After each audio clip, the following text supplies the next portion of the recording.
Hi guys, welcome back to my first blog. तो ये मेरी सिस्टर की शादी का ब्लॉग है, जिसका मैं मिनी ब्लॉग ऑलरेडी डाल चुकी हूँ। पर मैंने सोचा चलो एक बड़ा ब्लॉग भी डालते हैं, क्योंकि मैंने एडिट करके रखा हुआ था मतलब बहुत पहले। लेकिन हाँ, तो आप लोग प्लीज़ मेरी बहन की शादी का ब्लॉग एंजॉय करना और एंड तक देखना। और आपको ब्लॉग कैसा लगा कमेंट जरूर करते जाना, और एक प्यारा सा कमेंट जरूर करके जाना मेरी सिस्टर के लिए। तो मेरा ब्लॉग स्टार्ट होगा जब मैं गाँव जा रही हूँ। कुछ ही घंटों के बाद मैं अपनी दादी घर पहुंच गई थी और सबसे पहले नाश्ता किया और अपनी सिस्टर से मिली।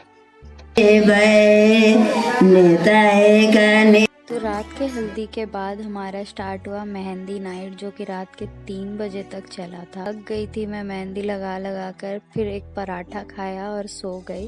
रात को पूरा एंजॉय करने के बाद भी हम लोग सुबह 6 बजे उठ गए थे। फिर मैंने अपने हाथों में मेहंदी लगाई और अपनी बहन के साथ थोड़ा इधर उधर टहल रही थी। फिर शाम को 3 बजे हम लोग चले गए थे थोड़ी बहुत शॉपिंग करने के लिए। शादी का घर था।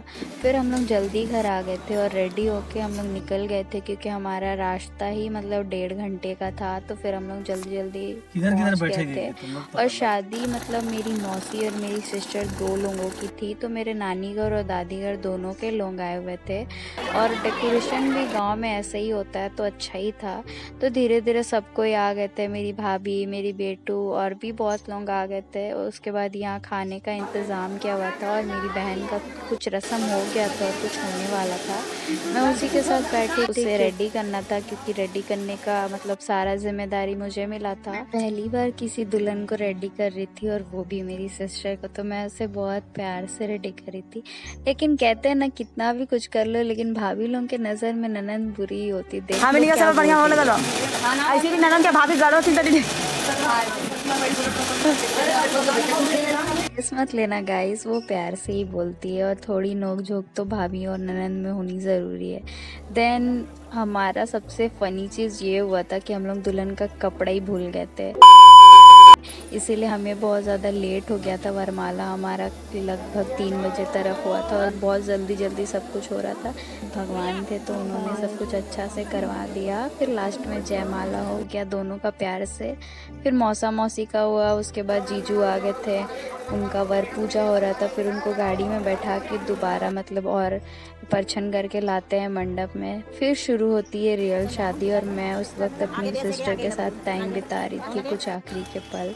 फिर शादी दोनों का मतलब स्टार्ट हो गया था, बहन मंडप में आ गई थी, तो मैं अपने मामा बहन के साथ बैठी हुई थी। फिर यहाँ पे कन्यादान हो रहा था। जब तक ऐसे ऐसे गीत ना सुन लो तब तक पता ही नहीं चलता कि शादी हो रही है।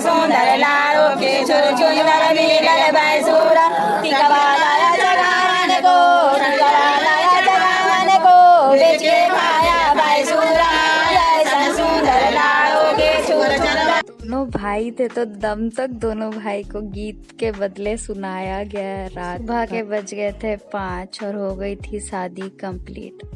अब आया सबसे फेवरेट काम हम सालियों का, जीजू से जूते के बदले पैसे लेने। जीजू को मैंने जूते पहनाए और उनसे अपना नेक ले लिया। बाद सबसे बुरा टाइम आया जब मेरी सिस्टर सबको छोड़ के जा रही थी अपने घर। लेकिन ये वक्त बहुत बुरा होता है, सच बता रही हूँ। इतना जोर जोर से रो रही थी, बहुत मतलब हम लोग के सब कोई रो रहे थे बहुत ज्यादा, भैया, छोटे पापा सब। बाद हम लोग निकल गए थे घर की ओर।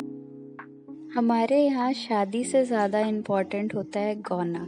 तो आज 7वें दिन के बाद मेरी बहन आ रही थी गौना करने के लिए, क्योंकि आज था गौना।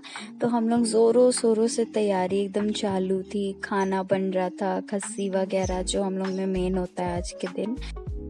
छत पे टेंट लग चुका था, टेबल वगैरह सब कुछ लग चुका था। ऑलमोस्ट सारे तैयारी हो गए थे। नीचे में भाभी हम लोग सब मिलके बहुत सारा डब्बा पैक कर लिए थे समधी लोगों का। सब कुछ ऑलमोस्ट हो चुका था। अब इंतज़ार थी मेरी सिस्टर की, और दोपहर तक में वो आ गई थी। उसके बाद परछन चालू हुआ, मतलब दुआ। दोनों को अंदर लाया गया और हुई दुआ छिकाई, जिसमें मुझे फिर से पैसे मिले। देन मैंने दोनों के पैर धोए। वो रस्म होता है जब पहली बार जीजू आते हैं। सारे मेहमान ऑलमोस्ट खा चुके थे, सब कुछ हो गया था। उसके बाद हुआ गाना, थोड़ी मोड़ी मीठे पल बिताने के बाद फिर से हो गई विदाई। आई होप आपको ब्लॉग अच्छा लगा।